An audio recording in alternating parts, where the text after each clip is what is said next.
Fantástico foi a El Salvador, país da América Central, que acaba de reeleger Nayib Bukele para a presidência, com mais de 80% dos votos, e está chamando a atenção do mundo por causa de um plano controverso de combate ao crime.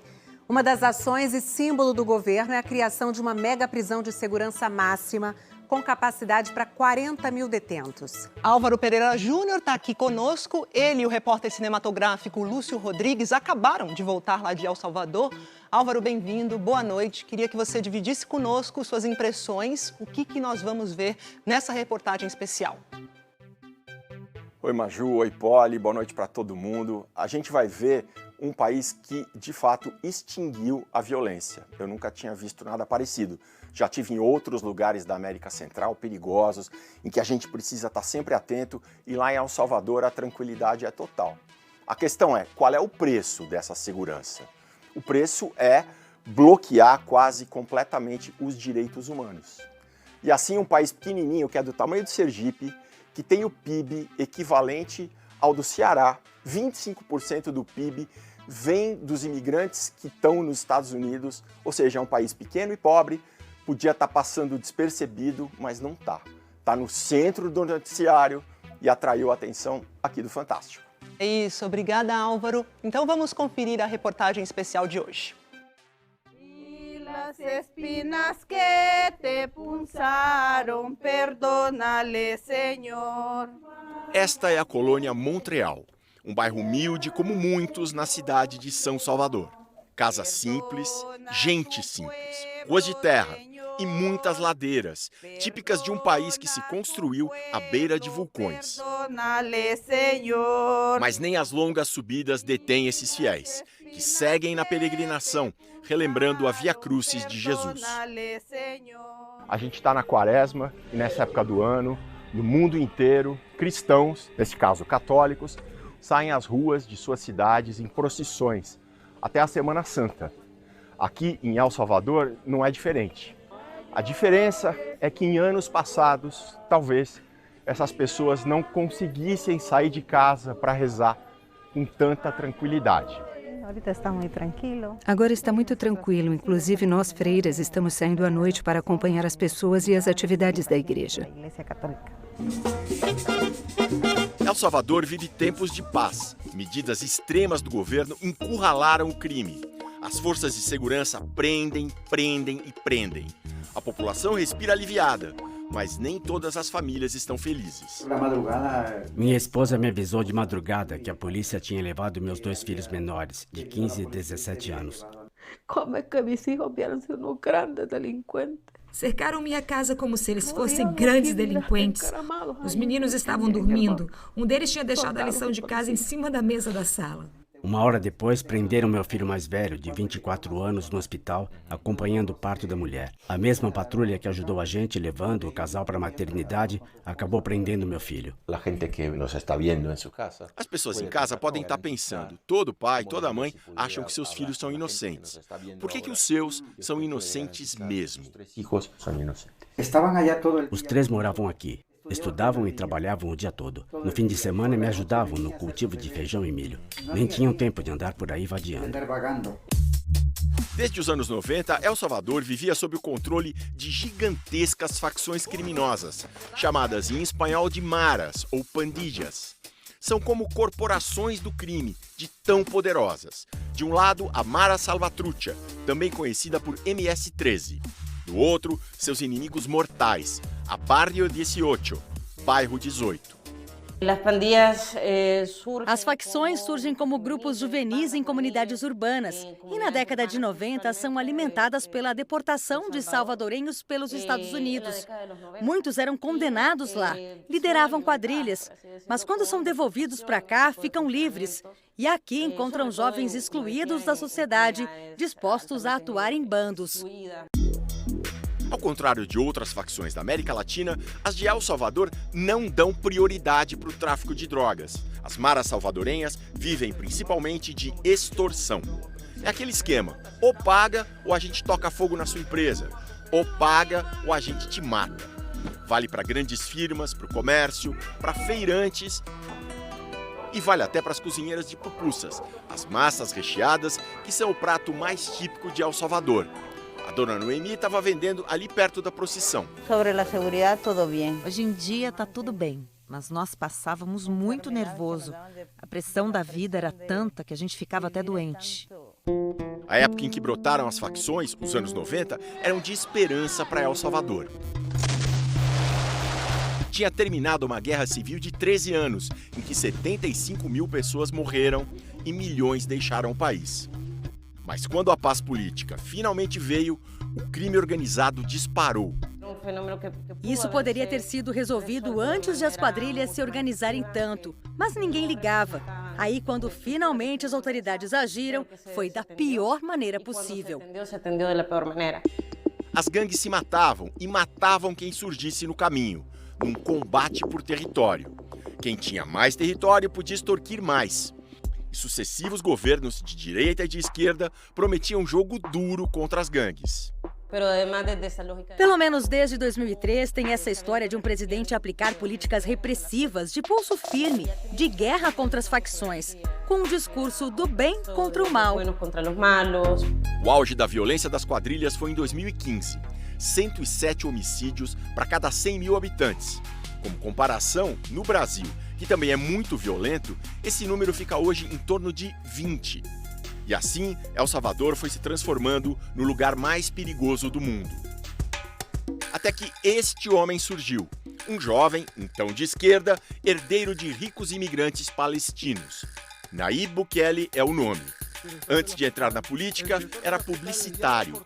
Herdou a agência do pai. E foi nessa agência que ele logo descobriu a mágica do marketing político. Meus pais me ensinaram que com esforço e dedicação se logram as metas. Sempre sem gravata e de boné para trás, começou na política em 2012, como prefeito de uma cidade pequena. Depois assumiu a capital.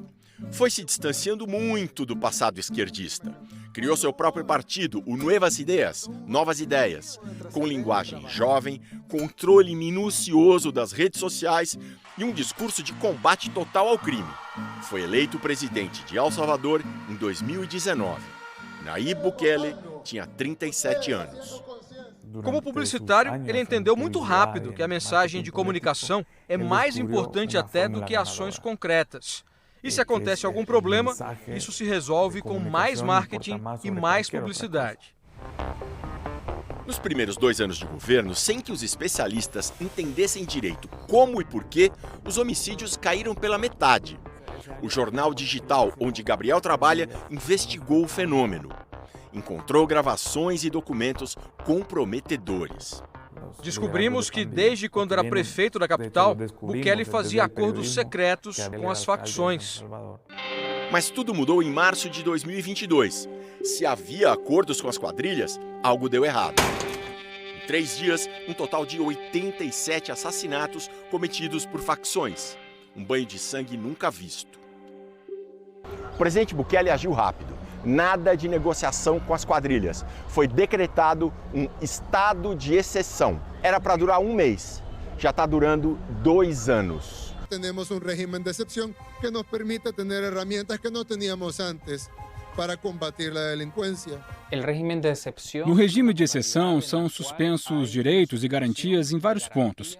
Os critérios para capturar suspeitos, o tempo que a pessoa pode ficar presa, agora é indefinido, o acesso do preso a um advogado e os julgamentos que passaram a ser coletivos. Dezenas, às vezes centenas de presos julgados ao mesmo tempo.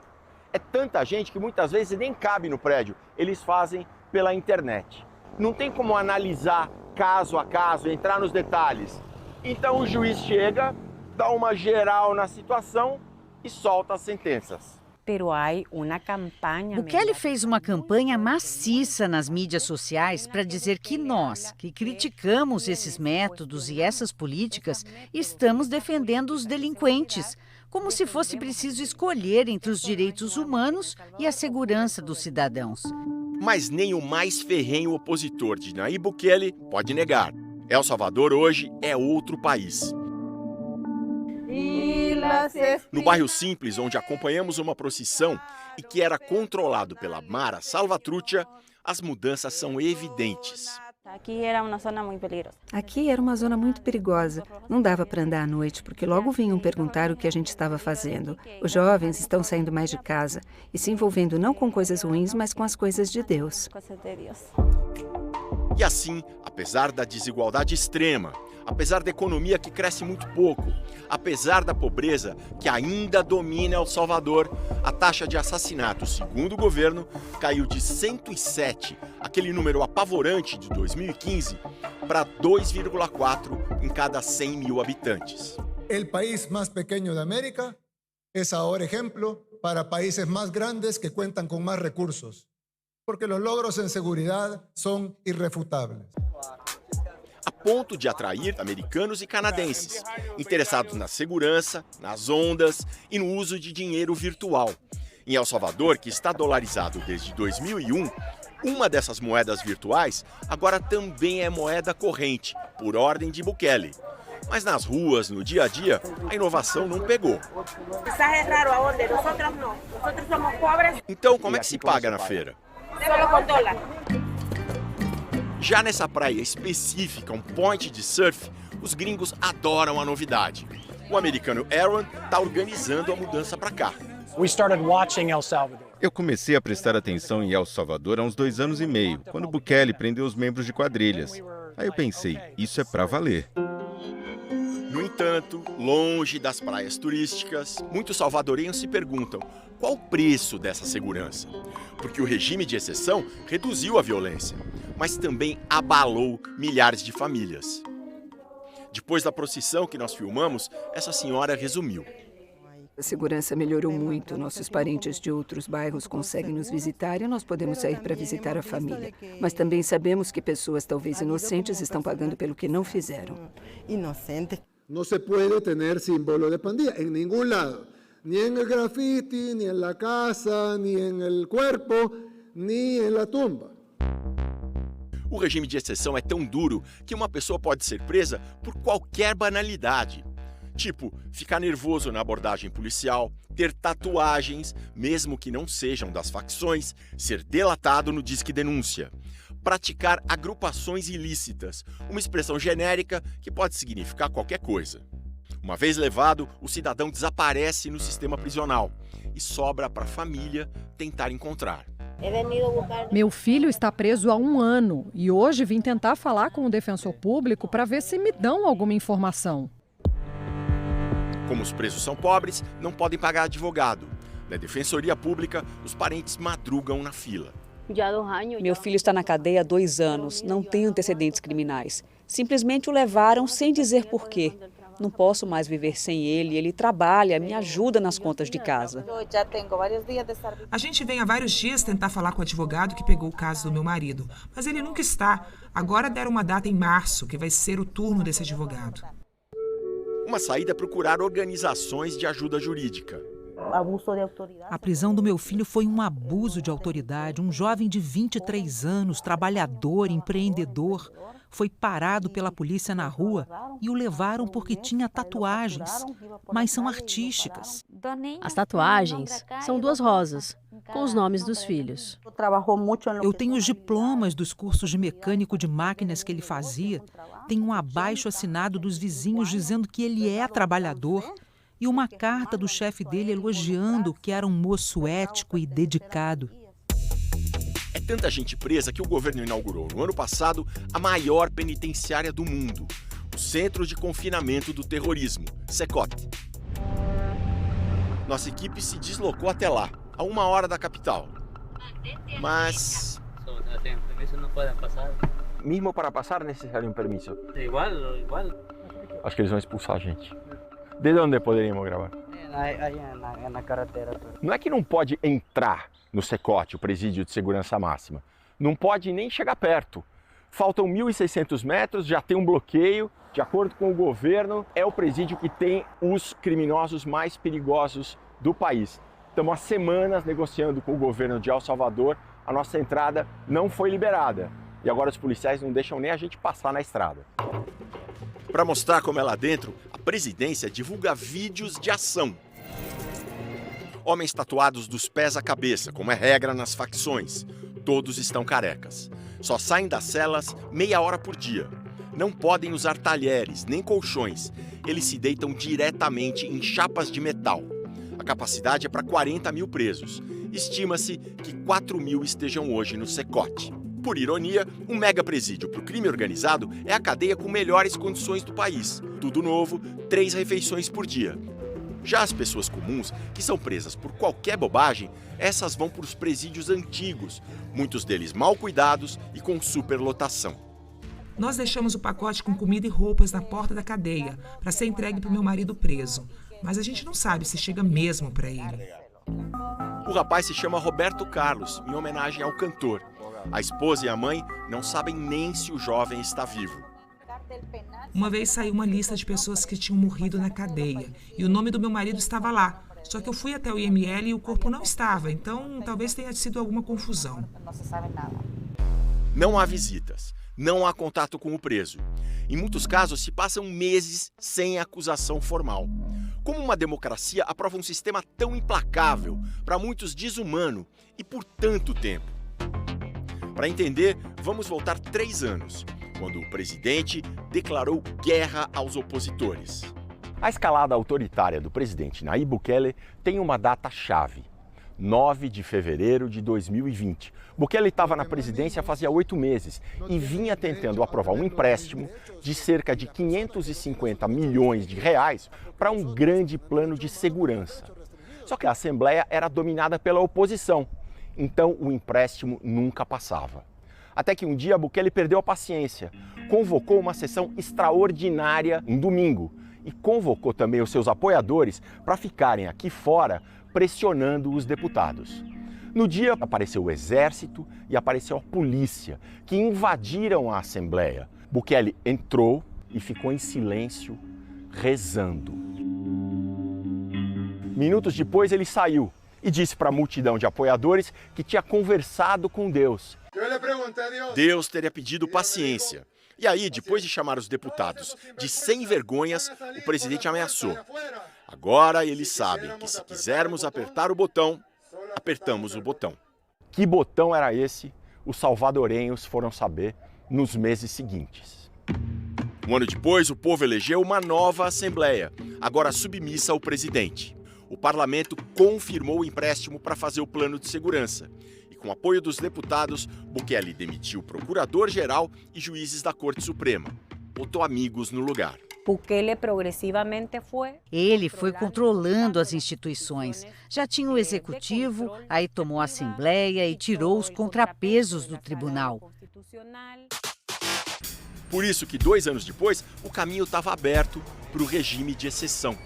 Mas até quando? Fomos perguntar para o governo. Essa aqui é a entrada do ministério. Já tem uma foto gigante do próprio ministro. E lá na frente tem outra do presidente Bukele. Só vamos desativar o regime de exceção quando capturarmos o último membro de facções. Se houver 10, 100 ou 1000 soltos, o regime vai continuar. Qual a porcentagem de quadrilheiros que ainda estão soltos? Que aún estão livres. Uns 25 ou 30%. El Salvador tem 6 milhões e 300 mil habitantes. Desde que começou o regime de exceção, 78 mil pessoas foram presas. É a maior porcentagem de encarceramento do mundo. Dessas 78 mil, os ativistas de direitos humanos estimam que pelo menos 21 mil sejam inocentes.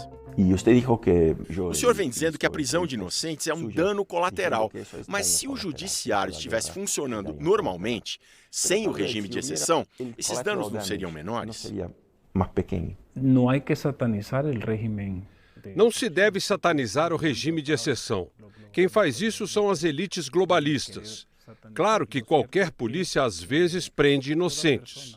A presença do presidente Bukele. Para se manter a segurança, é essencial que o presidente seja Bukele. Nós estamos mudando as leis para blindar El Salvador contra o crime organizado. Eu não queria estar na pele de outro presidente que entrasse e dissesse: "Ai, coitadinhos dos assassinos, já passaram tempos demais presos, o cérebro deles mudou, não são mais criminosos." Acontece que nós, salvadorenhos, não queremos mais bandidos nas nossas ruas. A queda na violência fez de Bukele um dos políticos mais populares do mundo. Ele acaba de ser reeleito, que era proibido pela Constituição, mas os juízes parceiros trataram de permitir. Garantiu mais 5 anos no poder e declarou vitória antes mesmo de as urnas serem abertas. Hemos ganado a presidência da República por segunda vez, com mais del 85% de los votos. Enquanto Bukele celebra, a dona Blanca e o senhor Francisco estão com os 3 filhos presos. Dona Carmen não sabe nem se o filho está vivo na cadeia. E o filho da senhora, Cone, foi detido porque tinha 2 tatuagens de rosas no peito. Em nenhum desses casos existe uma acusação concreta, só a famigerada agrupação ilícita. O problema da violência pode ser resolvido de um jeito mais democrático. Isso pode ser mais lento, gerar discussões, mas respeita os direitos das pessoas. E as organizações de direitos humanos fazem um alerta. Os pobres eram vítimas das quadrilhas. Agora, com o regime de exceção, são vítimas do Estado. Com tantas pessoas na cadeia, muitas crianças estão crescendo sem pai, sem mãe. Se o governo não implantar programas sociais duradouros, se ficar só na repressão, esses jovens vão ser recrutados por novas organizações criminosas. Porque os problemas de base continuam. São econômicos, políticos, sociais e culturais. Tão devota quanto pobre, a população das comunidades de El Salvador reza para que a violência não volte. E que, para o país se manter calmo, tantas famílias humildes não precisem mais sofrer tanto. Dale, Senhor.